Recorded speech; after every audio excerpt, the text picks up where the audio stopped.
Hi hello guys, welcome back to our channel. இன்றைக்கி என்ன video எடுத்துகிட்டு வந்திருக்கேன் அப்படின்னு பார்த்தீங்கன்னா, சப்பாத்தி பூரிக்கெல்லாம் ஒரே மாதிரியான உருளைக்கிழங்கு குருமா செஞ்சுட்ருக்கீங்களா, அவங்களுக்கான வீடியோ தான்.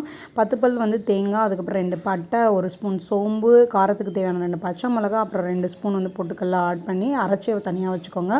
குக்கரில் 4லேருந்து 5 ஸ்பூன் பார்த்திங்கன்னா ஆயில், 1 ஸ்பூன் பார்த்திங்கன்னா நெய், பட்டை, லவங்கம், பிரிஞ்சி இலை, சீரகம், சோம்பு போட்டு வதக்கிட்டு பொடியாக சாப் பண்ண ஆனியன் இஞ்சி போட்டு நல்லா எண்ணெய் பிரிஞ்சு வர அளவுக்கு வதக்கிடுங்க.